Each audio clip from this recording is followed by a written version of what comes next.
Well, ladies and gentlemen, I think it's pretty safe to say that Brie Larson has to be probably one of the most miserable people right now in Hollywood that is forced to play a role that she doesn't want to play. Now, the thing is, she is contractually obligated to finish this movie. She was also contractually obligated to do a part two to her initial Captain Marvel movie. But the funny thing is, you can see on her face, even in this still shot here, I understand she's mid-acting right now, but you can tell that Brie Larson is not happy whatsoever having to play Captain Marvel again. She completely hates this fandom with her entire being. I mean, you can pretty much tell that in any interview. If you watch her talk about Captain Marvel, she's literally questioning whether or not she should play the role and whether people actually want to see her play the role. She is actively aware that people do not like her as Captain Marvel and they don't like her in the MCU. Now, here's the funny thing. There's an article here from Bounding Into Comics with a headline that reads, Brie Larson reportedly grew disillusioned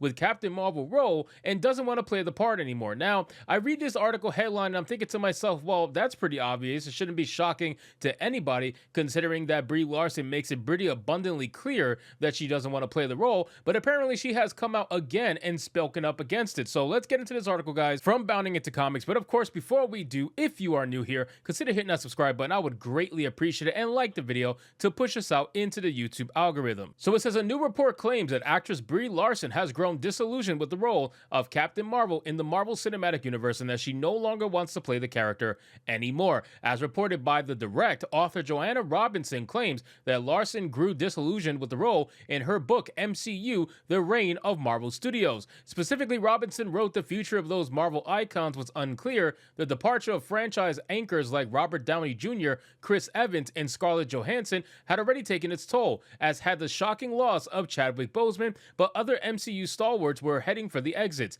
The Guardians of the Galaxy cast went on a farewell tour, Brie Larson grew disillusioned, and Marvel tussled with Sony in a custody battle over Tom Holland. Now, all of this is very, very true, okay? Like, you guys are aware, the first 10 years of the MCU is what made the MCU in the first place. Robert Downey Jr. ended up being a mega hit, and Chris Evans as Captain America was one of the best Captain America castings that we ever had. Not only that, Scarlett Johansson, I don't consider her to be a top-tier favorite within the MCU, but she was a staple. Like, people knew Scarlett Johansson as the Black Widow and were looking forward to her role because she played it effectively. She may not have been the biggest star, but she damn sure made sure that she was effective in playing Black Widow. Now, when they lost Chadwick Boseman, that was truly a shock to a lot of people, including myself.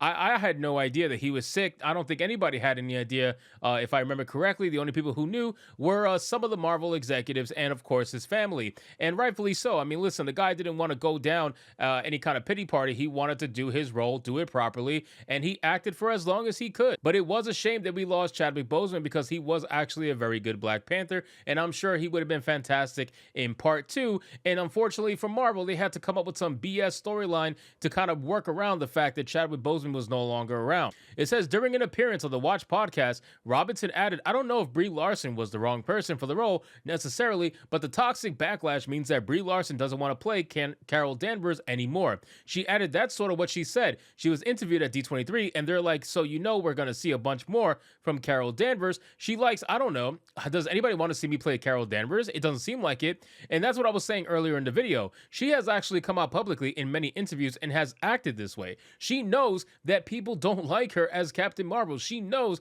that people don't like her in the MCU. So when someone knows that, I can understand from her perspective of not wanting to do the role anymore. If you know people hate you for it, why would you want to do it? There's no incentive to do it other than money, but of course, money is the only incentive that really matters for a lot of these actors. It says, as Robinson notes, Larson previously informed Variety at Disney's D23 Expo in September 2022 that she didn't think anyone wanted to see her reprise the role of Captain Marvel or Carol Danvers again. When asked how long she would play the character, Larson responded, I don't know. Does anybody want me to do it again? When pressed, Larson added, I don't know. I really don't know. I don't have an answer to that. This is the initial clip here that we're talking about. You guys have seen this clip. I don't have to replay it, but you guys know exactly just her mindset and her tone, especially her tone when she answered that question. Then it says, Robinson went on to detail that Larson wanted to leave the role for Captain Marvel, but was not the case during the filming of Avengers Endgame. She said, Chadwick Boseman told me the story about on the set of Endgame, he and Brie Larson and Tom Holland sat around and talked about how they were the future of Marvel and how exciting that was for them.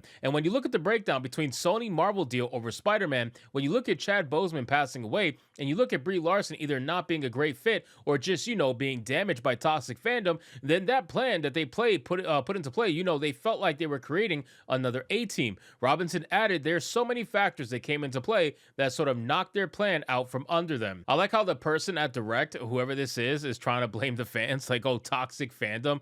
Toxic fandom is the reason why Brie Larson doesn't want to play Captain Marvel. No.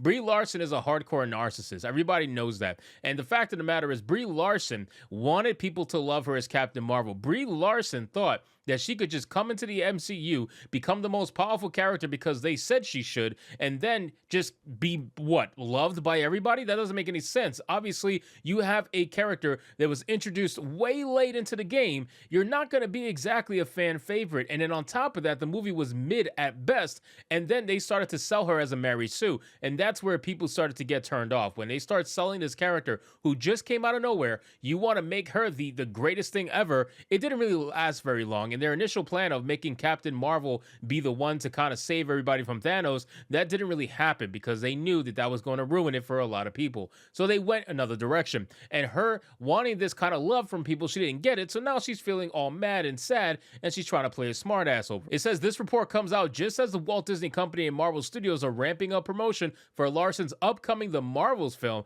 where she does reprise her role as Captain Marvel. I think people need to stop calling this her film because it's not, right? It's not called Captain Marvel 2 like it initially was going to be. It was going to be a Captain Marvel sequel. Now it's just called The Marvels because clearly Brie Larson didn't want to do the role solo.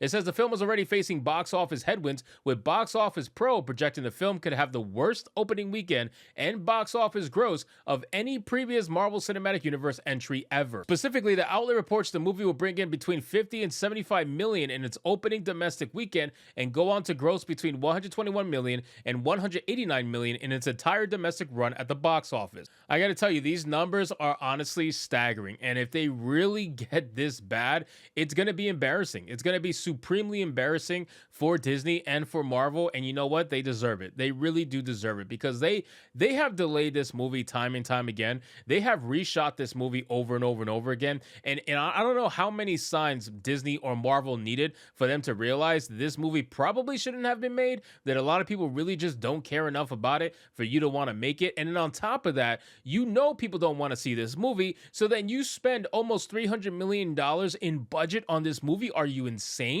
Like, you're not going to get this money back. Like, you must love throwing money away because there's no way in hell you're going to make back that $300 million budget. Even if you factor in the 55 some odd million dollar tax credit that they got from the United Kingdom, that's still a net of 255 million, which means at the bare minimum, just for the budget, they got to make 500 million to break even, not even including marketing. It's going to be a substantial number, the likes of which I don't think this Captain Marvel 2 is going to do. Captain Marvel 1 was literally sold on the reins of the Infinity War. That was the only reason why that movie did any good. They sold that movie and that story as a must-see if you want to know what's going to happen in Infinity War. So, of course, everybody went out and saw it, but you don't have that level of gusto, I should say, or gusto, however you say it, when it comes to Captain Marvel 2. You just don't have it. It's not going to be there. So I don't think this movie is going to do anywhere near the initial $1 billion plus that Captain Marvel did, but only time will tell to see whether or not it actually performs. So anyway, guys, thank you so much for watching this video. I hope you did enjoy it. If you did, consider leaving me a subscribe. I would greatly appreciate it. Don't forget to like the video,